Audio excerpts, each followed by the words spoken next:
This episode of On the Beat is brought to you by Ingles. Shop online with Ingles Curbside Pickup. New curbside stores opening every week. Please welcome Mike Griffith. Well, hey everybody, Mike Griffith here, and happy Monday after the Super Bowl. I told myself there's all sorts of Georgia content. I don't need to talk about the Super Bowl. But I said, you know what? I want to talk about the Super Bowl. And I want to start out with talking about Mecole Hardman. And I was so excited for Mecole Hardman to catch that touchdown pass. I go back to 2018, and I remember the start of the year and remember how dynamic Mecole was. And in fact, in all three facets of the game, he was running jet sweeps, he was catching passes, he was doing special teams, and through it felt like 2 or 3 games like Mecole Hardman could be a Heisman Trophy candidate. And it just didn't happen, right? I never felt like Jim Chaney and Mecole Hardman ever got completely on the same page. But then fast forward to Mecole coming out in the NFL draft. And I don't know if you remember this, but Tyreek Hill had gotten in some trouble. I mean, okay, which time? But this particular time. And so it helped Mecole out because the Chiefs drafted him thinking he was going to be like the next Tyreek Hill if Tyreek Hill went off the rails or whatever. And look, Mecole Hardman's got 3 Super Bowl rings to show for it. Now this year, he started with the New York Jets, and he signed a contract worth $4 million in the offseason. And he made these preseason comments that he was going to play in the Super Bowl with the Jets. Well, lo and behold, he only had 1 catch for the Jets, and he gets traded to the Chiefs midseason. And he ends up playing for the Chiefs. And so happily ever after for Mecole Hardman. I looked at his stats. You know, he only had 14 catches for 118 yards all year. And before the Super Bowl, his longest catch was 37 yards. His big game, he had 6 catches for 77 yards against the Chargers in January. So it wasn't like Mecole Hardman was this feature guy. But for him to be the guy, right place, right time last night, I was really happy for the guy because, you know, when he played at Georgia, he was part of that 2016 signing class, Kirby's first signing class. I thought he was a guy that worked hard. Whenever we dealt with him in the media, he was always a very positive, uplifting guy. And you just felt like with all that talent and that great attitude that things would work out for Mecole. So I was very happy to see him catch the touchdown pass. If anybody on the Chiefs was going to catch the touchdown pass, I should say, because in complete transparency, I found myself wanting the 49ers to win. Now, I've got to kind of explain how this works, right? Like if I'm working a game and writing a story, I don't really feel, boy, I want this team or that team. I want a good story. I want a good story. I'm not gonna lie to you. So when Georgia's winning 29 games in a row, that's a great story. When Georgia's got guys opting in and the other team's got guys opting out, that's a great story. It hasn't been real hard to want to see Georgia have success and see what Kirby Smart is building. But in a game like last night, I went in there completely neutral. And the only time that I really started thinking about the Georgia connection was when I wrote the story after the game. Connor Riley wrote a story, I wrote a story, and I kind of looked at what each Georgia guy did in the game. And obviously, Mecole Hardman was the star. Malik Herring, I don't know if you know this or not. I looked these stats up. I haven't written them. I probably should write it for tomorrow, but you guys are going to get the info first. Looked at PFF, right, and looked at their numbers. Malik Herring played 18 snaps last night on defense. You know, he's not just some special. He played 18 snaps. He had a tackle on McCaffrey at the 11-yard line in the fourth quarter. So Malik Herring, what a great story he's become. Remember, this is a guy who got hurt Senior Bowl week, was on IR that first year and found his way in. Listen, sometimes when guys get hurt, they don't get back in. Remember DeAndre Walker, fantastic linebacker for Georgia, never got his way back in. So it doesn't always work out. But kudos to Malik Herring. So happy for that young man. That, you know, not only is he still healthy enough to play, but he's with the Chiefs, 3 Super Bowls. And then on the 49ers, and this is one where Kirby Smart will hang these numbers up on the wall, right? You hear Kirby Smart always talk about the importance of playing special teams.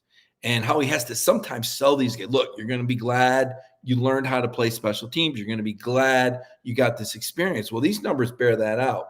So Charlie Warner played 15 snaps at tight end for the San Francisco 49ers last night. Didn't have a catch. He was in on 6 pass plays and 9 run plays, 15 snaps. Played another 27 snaps on special teams, right? Chris Conley, former Georgia receiver under Mark Richt. You saw him had a catch for 18 yards. You saw those great special teams plays, open field tackle, down in a punt at the 2-yard line. Conley only played 8 offensive snaps, 19 snaps on special teams. All right. How about Robert Beal, the rookie Robert Beal, the 2-time national champ, Georgia Bulldog Robert Beal? Didn't show up in the box score, but he played 8 defensive snaps, 15 on special teams. So McCole Hardman, by the way, played 19 snaps. Robert Beal played more snaps in the Super Bowl than McCole Hardman. Chris Conley played more snaps in the Super Bowl than McCole Hardman. Charlie Warner played more snaps than anybody because of special teams. I thought that was really fascinating because there's a mentality that, oh, well, I'm an offensive guy or I'm too good for that. No, listen, you want to be on the field, whatever level it is. And I know people that played football understand this. You want to be sometimes your only way on the field is special teams when you start out, right? And you got to work your way up. And to play in the league, to play in the NFL, being on the field at all is big time. And playing special teams at Georgia has helped so many of these guys and what Kirby does for them. And now, do they look at it like I think they get that at Georgia. I think they understand the value of that. But saying it and then me reading you those numbers, 2 completely different things. So I had a thought last night. Like I said, I told you I was, found myself hoping the 49ers won the game. All right. And I'll get to why in a minute. It's pretty probably, some of you may say I'm, the old guy shaking my fist at the cloud, right? But I'm going to do that in a minute. So get ready for a soapbox moment. And speaking of great teammates, there's Jeff Sentell.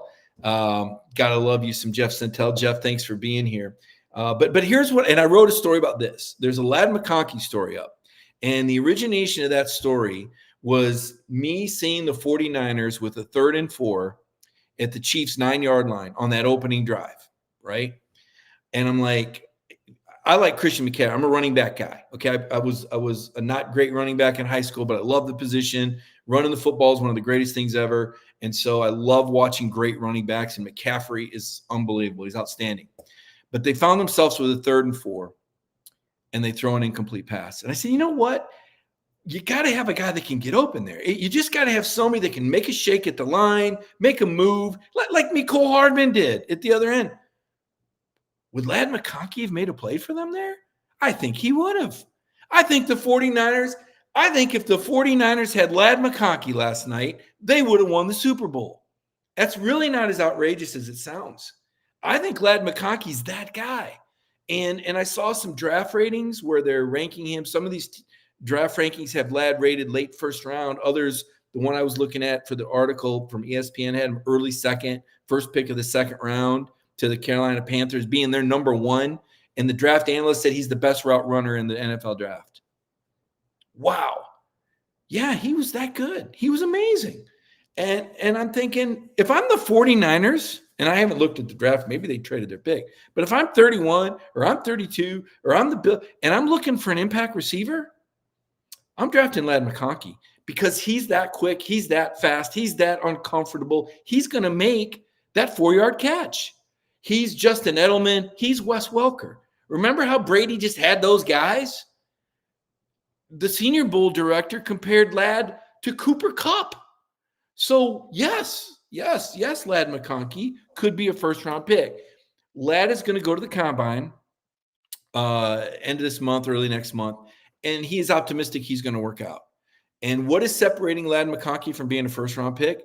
The physical, all right? How's that ankle look? They're going to check out his back. Listen, I'm not saying anything here that the NFL doesn't already know. No dirty secrets are being told. They're going to look at his back because he missed 4 games at the start of the year. They're going to look at his ankle because it put him out and slowed him down against Alabama, right? And if he checks out, And if he runs a low 4.4 number or a high 4.3, don't be surprised, because in addition to his impact potential, there's going to be a run on receivers. They're projecting 6 or 7 receivers going in the first round of the NFL draft. And ask yourself, who are those 5 or 6 receivers you take ahead of Ladd McConkey? I think you'd be hard pressed to find 2 or 3 if you look at how productive and dynamic he is and what a difference maker he is. Ladd McConkey, folks, is an impact player. And if the 49ers had Ladd McConkey last night, that's who they'd have thrown to on 3rd and 4. They probably would have won the game. Now, I've got 3 segments to the show. You know that. So I'm going to tease to the 3rd segment right now. I'm going to tease to my hot and cold segment. I have a list of 5 former Georgia players that I think would be most likely to win Super Bowl MVP in the future. So make out your own list. Maybe I missed somebody, but we're going to get to that in the 3rd segment. Now, the soapbox moment. I got to go here. I can't help it, right? What fun is having your own show if you can't throw some opinions out there? Well, here's my opinion, right? And again, maybe I'm going too far with this, but I want to preface it by saying I always liked Travis Kelce.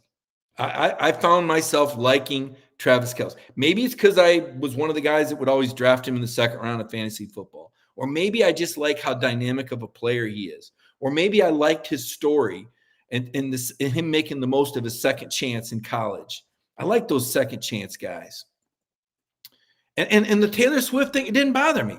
Like, I'm not like a Swiftie per se, but I like her music, and she's a beautiful, talented artist, and she's globally renowned. And why wouldn't she be? She's a fantastic performer. So I didn't have a problem with the whole Kelce Swift. I wasn't tired of it. I wanted to see what she was wearing. I wanted to see the couple together. I was all in. I'm like, okay, yeah, this is cool. It's a nice little sideshow. It's not going to sway me either way, but I'm not bothered by this. This is human life. We're interested, okay? Well, then Kelce has that just enraged moment. Like he drank way too much caffeine before the game or something, all right? He physically bumped his coach. And all I could think about was how many kids were watching this and the copycats, right? The star player who's now mad in the 10 or the 12 or the 13 and under Little League that's going to run down there and run into his coach, because this is what happens. They're going to copycat. Travis Kelce, whether he wants to be a role model or not, and I know a lot of you remember Charles Barkley saying, I don't want to be a role model. Well, guess what? That comes with the turf. When you're out there endorsing products, all right, you're endorsing products because you're a gatekeeper, because those advertisers know that you have influence over people. And I think there's a responsibility that comes with that. Now, I don't want to hear that it was the Super Bowl. It doesn't matter. That's out of bounds. You don't put your hands on your coach any more than coaches should be putting their hands on their players. I mean, he knocks Andy Reid over. Griff, Andy Reid says it's just, what's Andy Reid going to say? Andy Reid wants to come back and coach another year, and he's got the best tight end in the league when Kelce's got his head on straight. What's he going to say? He's going to smooth it over. They're going to laugh about it. They're going to try to make light of it. It's not funny, though, because we can't unsee that. And those little league coaches that volunteer to coach kids are going to have to put up with stuff now because this imbecile made an ass out of himself with this behavior. This was uncalled for, not appropriate, no good explanation, and then no public apology. I mean, I'm so upset and disappointed in Travis Kelce, just as an observer. I don't got any skin in the game. I'm not a Chiefs fan. I didn't have any money bet on the game. None of that stuff. I just watching him going, dude, what are you doing? I mean, you're Travis Kelce. You're somebody. You're something. You're an entity, right? If I'm an advertiser, I'm pulling the plug, man. I don't know what this guy's going to do next. If he can't control himself on the sideline of the most watched event in the world, good grief. No thanks. And then Taylor Swift. Taylor Swift, what are you doing? I get it. Listen, there's adults there. There's adult beverages there. The camera's going to pan. Why is she chugging a beer? I mean, to drink the beer, fine, that's fine. But the camera goes on and here's a chance for Taylor to show you how cool she is. Well, once again, we're talking about somebody that has tremendous influence over young people. Is that what teenage girls are supposed to do to be cool now? Chug a beer when the camera's on and people are watching? Inappropriate and disappointing. Taylor Swift doesn't have to act like that to be accepted or to be cool or vogue or stylish. It was disappointing. So I was disappointed. So and if that's in, by the way, if I'm sounding, just so uncool and all, if that's in, then I want to be out. If running into your coach and acting like a Hulkamania star on the trophy stand and, spewing out dumb words is cool, then I don't want to be cool. And if it takes that from Taylor Swift to be considered cool, then I'm not down with that either. And listen, I'm not saying I'm perfect. I'm not saying I've never drank. I'm not saying I've never, but when you're on television and you're representing so much more to so many young people and you're such an influence, I do think there's a responsibility that comes with that. And I'm disappointed with both Travis Kelce and Taylor Swift. And they're not going to lose any sleep over my opinion. But you know what? If I was a sponsor for either one of those folks, I'd be a little nervous right now. I'd think it over twice. I'm just saying that. So, needless to say, I won't be rooting for the Chiefs to win another Super Bowl. Mahomes, fine. Crazy wife, whatever. I don't care. But I don't want to see Kelce and Swift doing things that young people are going to emulate that could get them in trouble or put them in a disadvantageous situation. So that was the whole of all the things we're going to talk about, the Super Bowl 58, moving forward. You know what they're going to remember? They're going to remember Travis Kelce running into his coach. They're not going to remember a catch that he made 5 years from now. That moment is marked Travis Kelce. Just the way it is, man. That was the outlier. That was man bites dog, right? Dog bites man, not news. Man bites dog, that's news. Travis Kelce running into his coach like that, that was a Super Bowl lowlight. And I was disappointed. The good news was it ended on a happy note for Georgia fans and McCole Hardman with the big catch, a third Super Bowl ring for McCole Hardman, a great moment for a guy, who's been in the league 4 years now, working really hard. Things didn't work out with the Jets, got a second chance with the Chiefs, got to see Malik Herring play a lot of snaps, 18 snaps from Malik on defense. Fantastic. 3 of the dogs on the 40. There were 5 Georgia players. I think there was only one team that had more players in the Super Bowl rosters than Georgia. Was it Oklahoma with 6? Somebody check me on that. But that was pretty good representation, I thought. Pretty good representation. Second segment coming up. There was some controversy last week. I was out of town last week. I missed this. I stepped back off of a Royal Caribbean ship, and 2 gigantic news stories involving Georgia football smacked me in the face. One of them I've written about, one of them I haven't written about yet, but I will talk about Carson Beck's car in the next segment. Right now, though, I want to take a moment and respect and honor and appreciate my sponsor, Ingles, and the show sponsor, Ingles. And thank you, Ingles. And if you'll watch this message, I'll be right back and we'll talk more Georgia football. Did you know that Ingles sells more organics than any other store? Or that they run their own dairy? Or that they only serve USDA choice and prime meat? Did you know that they have more local craft beer than any place else? Or that they have Energy Smart stores? Or that they professionally slice and package imported cheese from Europe? Did you know about their giant international aisle, local farm partnerships, curbside pickup, wine department? Or that they donate 3,956 meals a day to local food banks? Well, now you do. It's all in the bag. Ingles, low prices, love the savings. Love the singles, love the savings, love Ingles.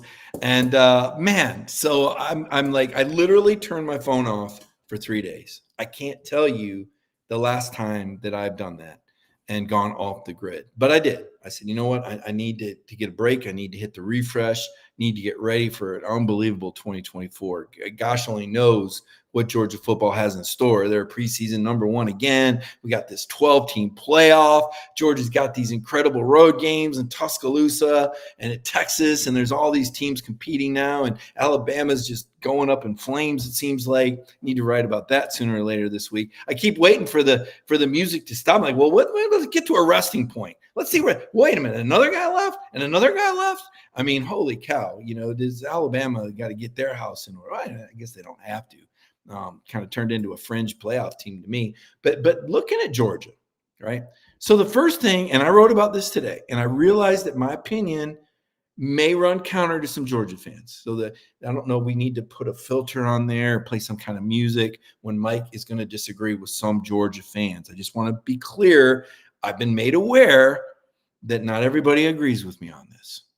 That's your warning. When I heard that some people believed that Kirk Herbstreit had any kind of influence over Raiola, I said, you got to be kidding me. Who in the world would Kirk Herbstreit? He's a TV guy, for goodness sakes. Raiola, the dad played in the NFL for 14 years. He's a former All-American in college. His brother is an offensive line. These people have resources and influences in their life. I mean, just a shade below the Mannings. I mean, Raiola's played at 4 high schools. He's visited all these places. This is one of the most informed decisions on the planet. So why in the world would anybody, Raiola, dad included, try to make this out to be a Kirk Herbstreit? Well, because they're probably getting second guessed a lot. Now the Nebraska family's happy. Oh gosh, love you, savior, wonderful, dad's. And let's be honest, if it was a Georgia kid, you'd want the kid of a former Georgia star. You'd be crazy if you didn't. What's the guy's name? Plays running back at Alabama. Remember how mad you were about that? So my point is, it's okay that he went there, right? Everybody's fine with that. The Puglisi guys come in here. He's impressed everybody. Kirby's keeping an ear to the ground. They're going to get a JUCO. Georgia has moved on. This is not a big deal. So I was surprised that Georgia felt, I can't believe they were mad. Don't be mad. The guy should have gone there. He didn't want, listen, it wasn't going to work here. So why did this become a story? Some of you are going, we don't want to hear any more about it. Just stop. I'm like, no, I got to put a cap on this first. Why did this become a story? Because I think the Raiolas are getting second guessed by everybody that's not Nebraska. They're going, wait a minute. You had a chance to go to Georgia and you didn't? What are you thinking, man? I mean, I know you went there, but Nebraska, Georgia, like this is not a hard. So what does the guy do? He's got to validate his decision. Kirk Herbstreit said it was a good. No, man, come on. You're better than that, Raiola. Dominic Raiola. You're a 14-year NFL veteran. You were one of the most feared players in the NFL. You were the runner-up for the Outland Trophy at Nebraska. Absolute man-eater of a football player. You don't need to try to validate your decision by throwing Kirk Herbstreit under the bus because he picks up the phone to congratulate you and tells you, hey, no, that's cool. Good idea. That's what people do. Have you ever told anybody congratulations even when you didn't think it was a good idea? It's the last wedding you've been to, right? Just a joke. But my point is, that's just the right thing to do. Hey, Kirk, now who called who? I don't know.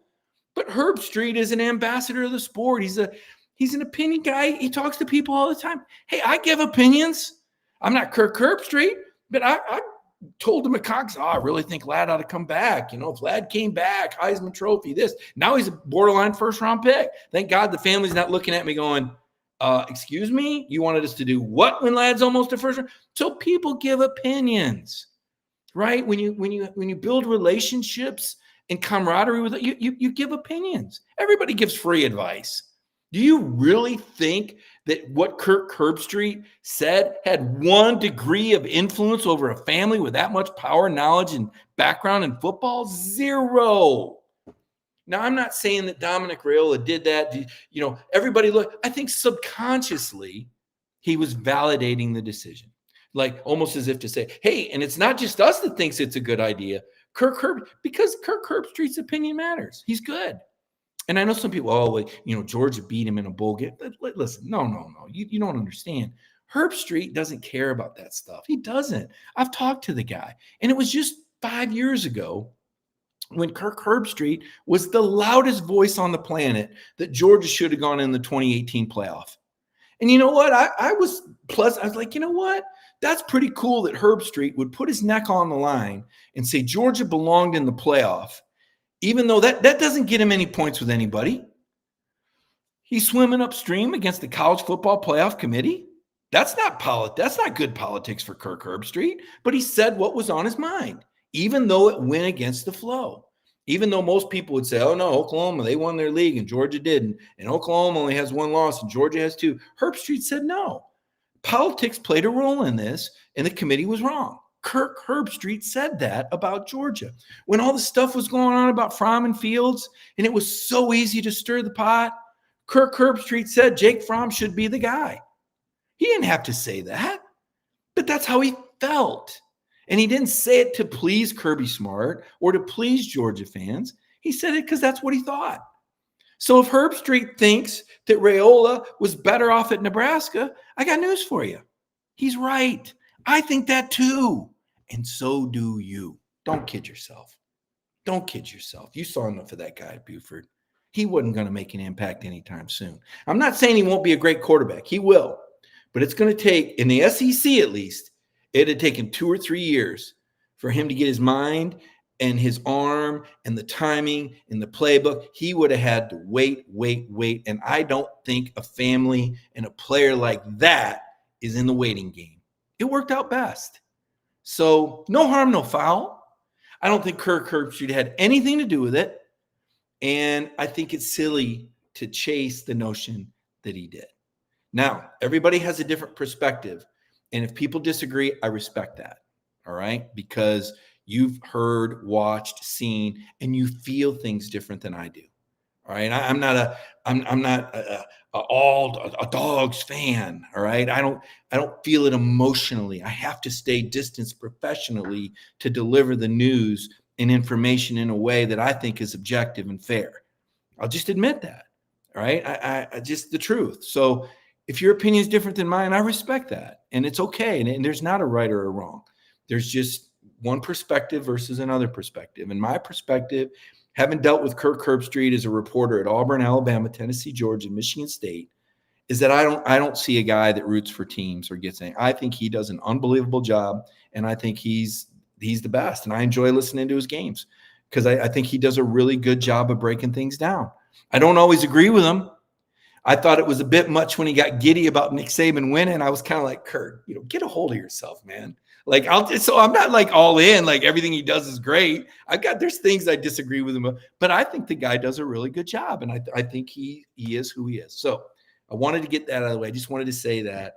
And I think Raiola, and if his dad, Dominic Raiola, wants to call me, I'll congratulate him and tell him that he made a good decision too, just so you know that.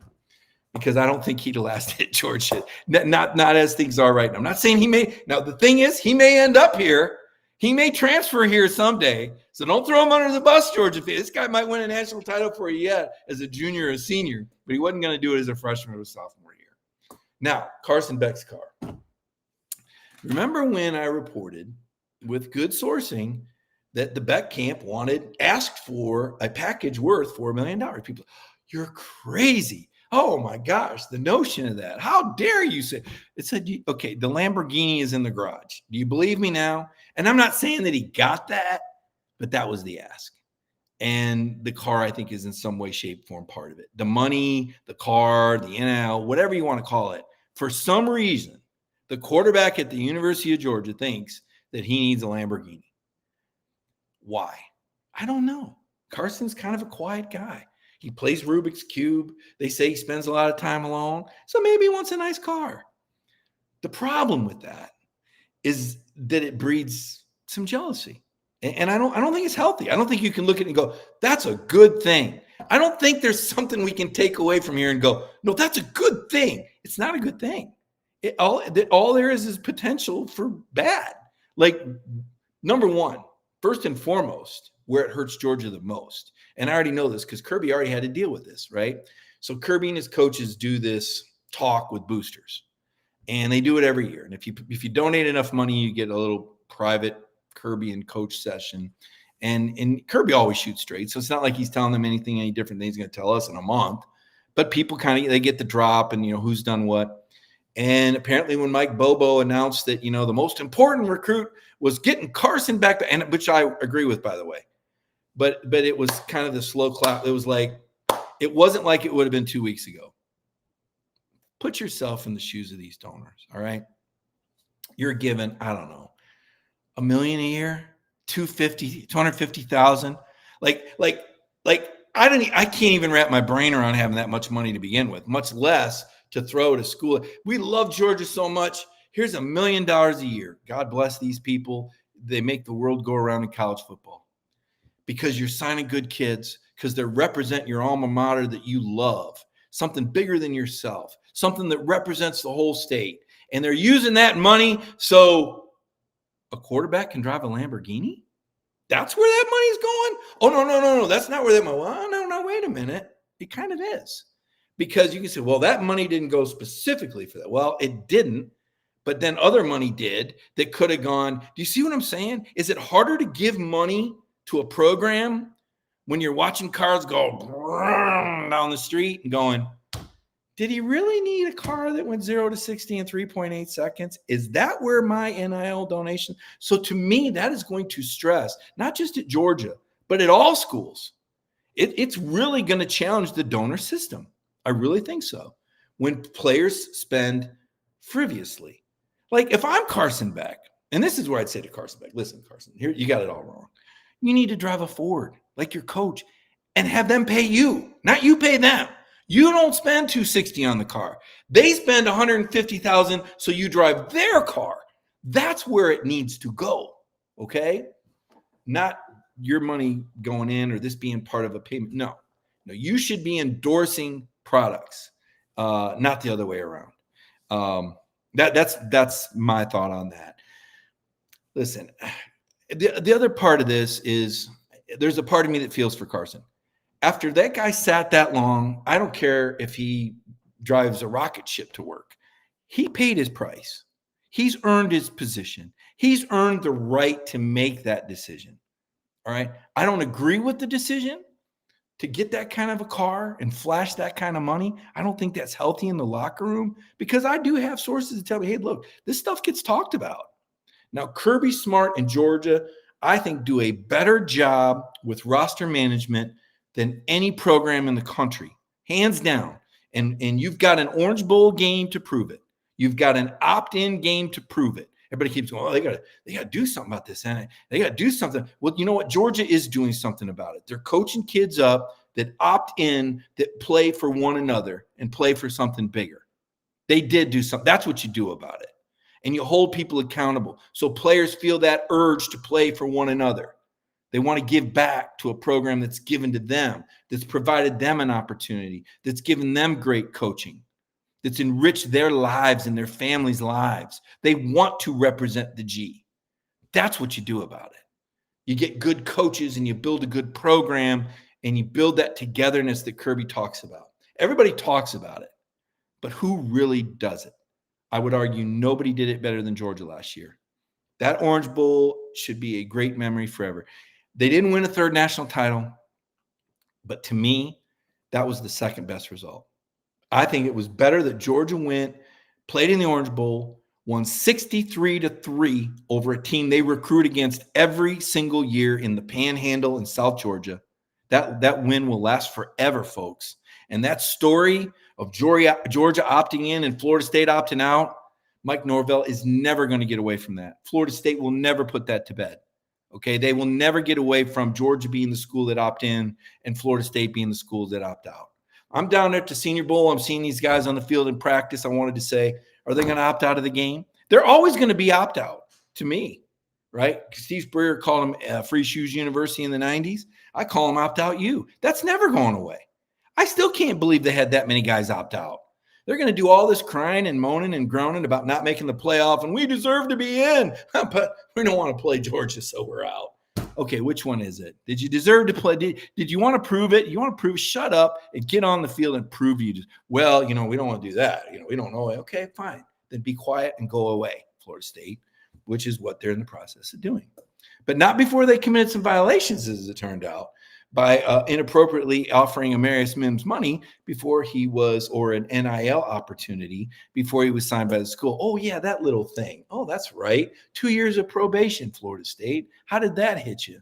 So anyway, wild tangent there, but dialing it back to Georgia, opting in, dialing it back to Kirby Smart, keeping his locker room under control. What Carson Beck and his car did is not going to take the program off the rails, but it does challenge the program.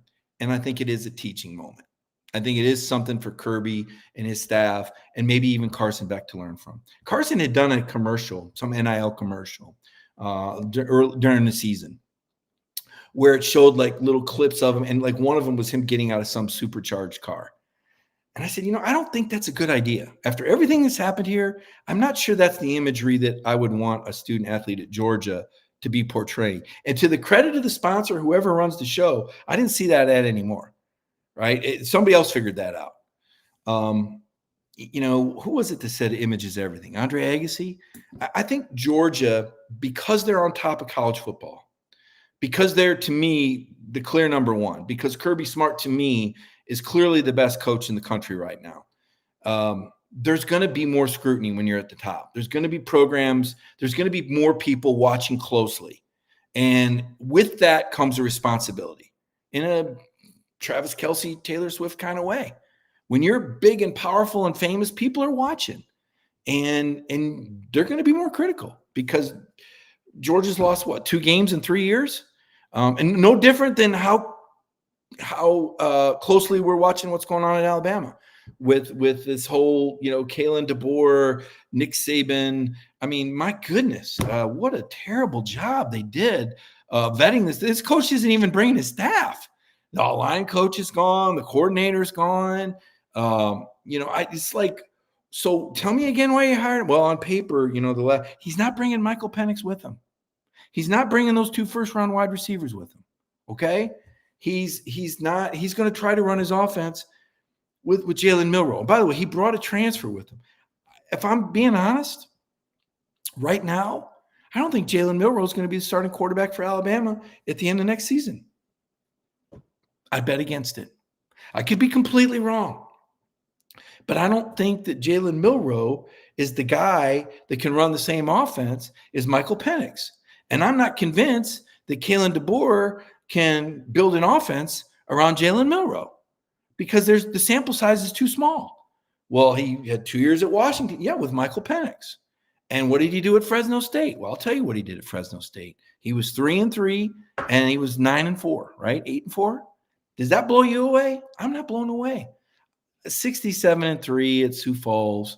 Listen, no offense, but I have a hard time taking NAIA football seriously. I just don't know enough about it. Now, maybe that's the next great proving ground. Maybe all ADs should be out there scouting out the NAIA ranks and looking at what's going on at Mankato State or Minot State or East South Dakota or whatever, looking for the next great coach. I don't think so, though. I don't think so. So the sample size is small. He's losing his staff. And I got to believe a lot of people around Alabama are getting nervous right now. I would be if I was in Tulsa. I mean, look, it's over. Nick Saban's gone. Not that far gone. One more point. I told everybody this. When Nick Saban started doing that weekly appearance with Pat McAfee, something's up here. Because Nick Saban don't love the media. They ain't just doing that for his health. He was doing that to start to build an audience because he was going to ESPN. This guy knew he was retiring all last year. He knew it. And shame on Greg Byrne, the Alabama AD, if he couldn't figure that out. So, Nick, you thought you needed to buy a couple more car dealerships? And was it perfect timing to buy that house in Jupiter? And, I guess it's good pub that you're on ESPN every week. But all of a sudden, I wonder what could be going on there. And this list, this is the best you could do? Last second, Kalen DeBoer, come on down. I guess this guy's pretty good. He made the playoffs this year. Oh, okay. Well, congratulations. Didn't know who you were last year or when you played in the stadium at Fresno State, when you played in Tuscaloosa, a game nobody remembers. Nobody was saying, you know what, that Fresno State coach, he might be here soon. Nobody said that. This is bizarre. It's bizarre. Now, if Kalen DeBoer goes out there and Alabama beats Georgia, people can grab this video and put it on Twitter. And boy, was Mike Griffith wrong. Have fun with it. But I don't think that's happening, okay? And if it is, then put the egg all over my face and smear it. And sorry, Kalen, that I ever doubted you. I'll go back and watch 4 hours of film of you at Sioux Falls and see what I missed. But right now, I am a doubting Thomas. And I believe Georgia is going to beat Alabama in Tuscaloosa. And I think there's only a 50-50 chance that Alabama makes the college football playoff. I'd put them in the same bucket right now with Tennessee, LSU, and Ole Miss. My 2 playoff teams for sure from the SEC are Georgia and Texas. That is as of 8:15 on February 12th of 2024. So it's an early prediction, but video lives on forever, and I've just put myself at risk. I'll tell you who won't put you at risk. Oh my gosh. Having so much fun with this tonight.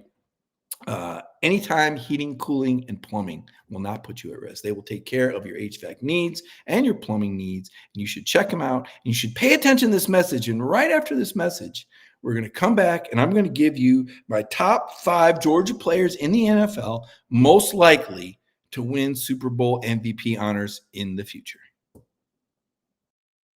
Want to make sure your family stays comfortable all year long? Our family of trained comfort specialists are available anytime to service or repair your system. Or it may be time to replace your old units with a new trained HVAC system. We are a locally owned family business, and we carefully select the technicians who we send into your home. At Anytime Heating, Cooling, and Plumbing, we are large enough to handle all of your HVAC and plumbing needs, but small enough to care. Call today to take advantage of our 3-visit annual maintenance plan.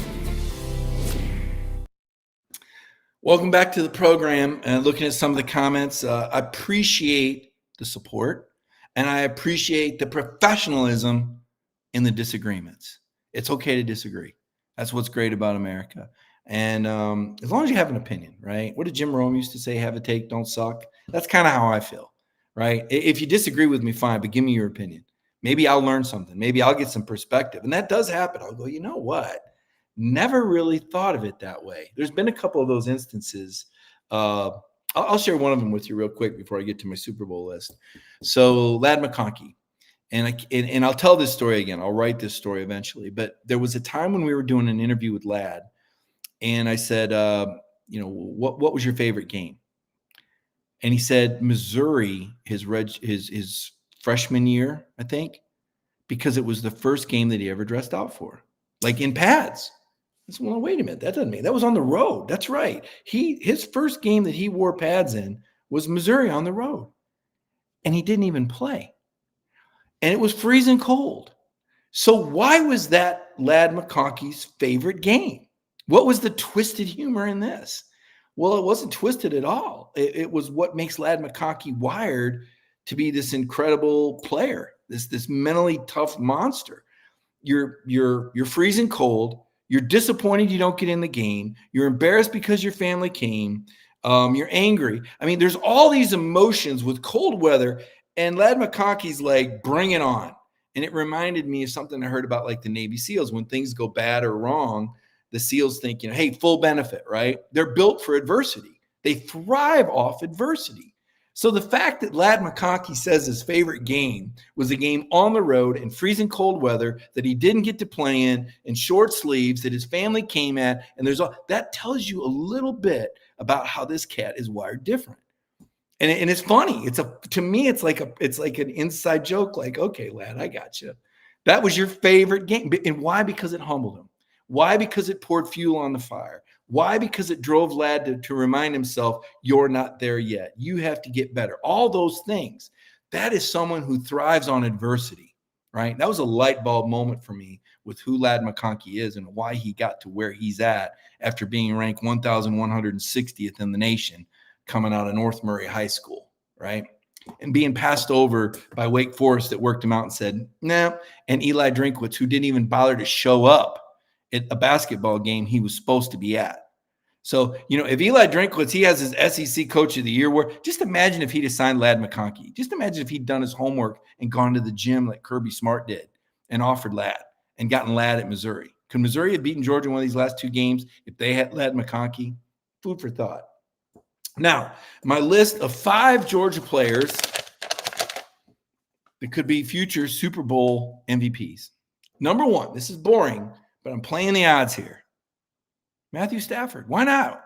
Cooper Kupp won it last time. If Stafford wins another Super Bowl, he is a quarterback, and therefore that makes him the most likely guy to win MVP honors. So Matthew Stafford, number 1 on my list.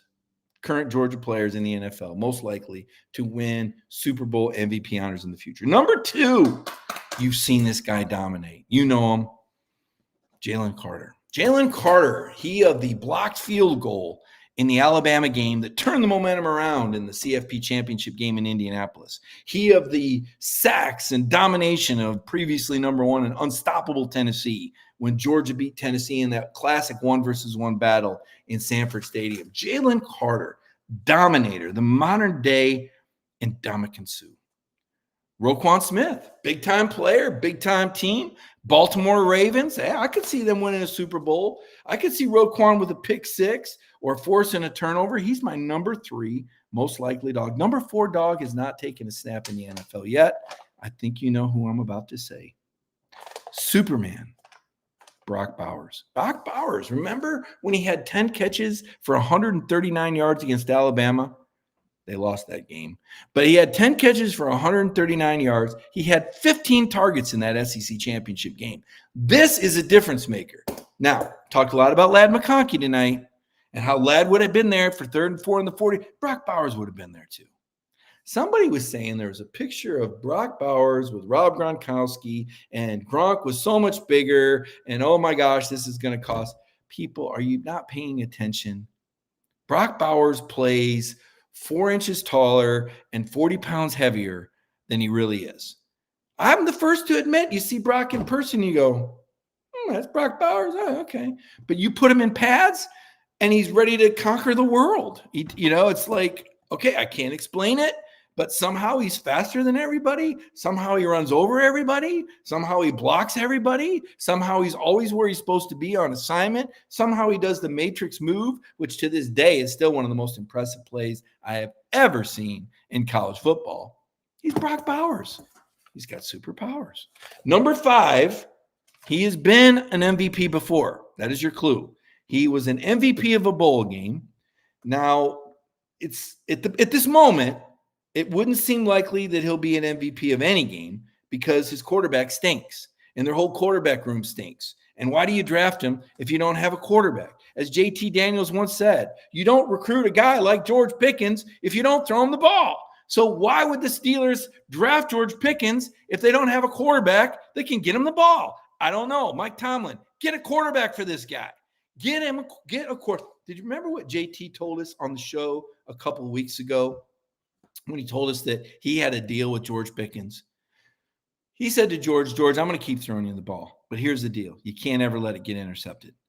And that was the deal that they had. So a lot of times you see George covered and you go, well, that's a 50-50 ball. No. Not with George Pickens. It's more like a 95-5 ball because this guy's catch radius was ridiculous. Acrobatic catches on the regular. And JT told us the story. The one time I threw a pick, I threw it 5 yards inside him when he was getting hit against Cincinnati, and Pickens forced a fumble, almost as if to say, keep feeding me, dog, I got you. So my top 5, once again, Matthew Stafford, number 1, because of the quarterback position. Number 2, Jalen Carter, he's a monster. Number 3, Roquan Smith. Number 4, superpowers, Brock Bowers. And number 5, George Pickens. That is my list of most likely Bulldogs to be future. I thought about James Cook. He was under consideration. Thought about DeAndre Swift. Thought about Davis. Thought about Nakobe Dean. Thought about who else did we think about there? Am I missing? You guys tell me. It was Keely Ringo. Thought about Keely Ringo. Nolan Smith. Thought about Nolan Smith. Thought about a lot of dogs. You know what's cool? One of the things we do at DawgNation every week is we keep up with how Georgia does in the NFL. And when that started, that was a pretty easy assignment. But now you better strap in and be ready to sit in front of your computer for about an hour and work on that story because there's so many Georgia guys in the NFL. Every time you turn around, there's a team loaded with Georgia Bulldogs that are out there playing. And certainly I know the Georgia players made you proud in the Super Bowl the other night. And what a way for the game to end with a former Georgia player, Mecole Hardman making the game-winning catch. Listen, the rest of this month, as I write about the draft, and when I go to the NFL Combine, you're going to see, 10, 11 dogs there. I've got a list here I'm going to work on for next week about my Georgia draft order. Looks like you could have 3 Georgia guys in the first round, and I think 8 or 9 guys drafted. I really do. I think 10. I think a couple will sign. But this is going to be interesting. And that's the best advertisement for the program. I mean, number one, players care about money. We know that. This is just where it's at. I'm not breaking any news here. But number two, they want to go somewhere where they can be developed for the NFL. And the NFL draft and the NFL combine has turned into an advertisement for Georgia. I remember telling Feinbaum a couple of years ago, Georgia won the combine and Georgia won the draft. He said, that's ridiculous. I said, no, it's not. It's perception. Kirby Smart has built something here sustainable. It's not going away. It's not changing. As long as Kirby Smart is on top of that program, it's going to get run a certain way. There's a sense of urgency every single day in that football building. It's real. It's not cliche. I'm not just speaking words here. I'm telling you, you feel it when you go over there. All right. And that's the way it has to be on top. And that's why you guys love it so much, because it's not just your favorite team. It's the way they're doing it. It's how intense Georgia is. It's the purpose they play with. And as a reporter that's covered several teams over my career, it's something that I enjoy watching and seeing, you know what? This is why Kirby Smart's on that Mount Rushmore. This is what makes him. I've covered other Hall of Fame coaches. Philip Fulmer's a Hall of Fame coach. Tom Izzo's Bruce Pearl's a Hall of Fame coach. Rick Barnes probably in the College Football Hall of Fame. Gene Stallings, Hall of Fame coach. Mark D'Antonio's going in the Hall of Fame. Covered him. I've been around Hall of Fame coaches. This cat's cut different. And as a Georgia fan, I know you love that. So I want to thank you for watching the Eagles on the Beat show tonight. I hope you'll weigh in with some comments. If you've got some suggestions about what you want to hear me talk about next week, hit me up. Put them in there. What topics should I cover? Should we look at? We got some awards coming up the end of this month. I know Mark Richt is going to be honored at the Steve Spurrier Award Show. That's right. That's going to be an interesting night. I promise you. And then I'll be at the Combine in Indianapolis. We'll be talking about draft projections.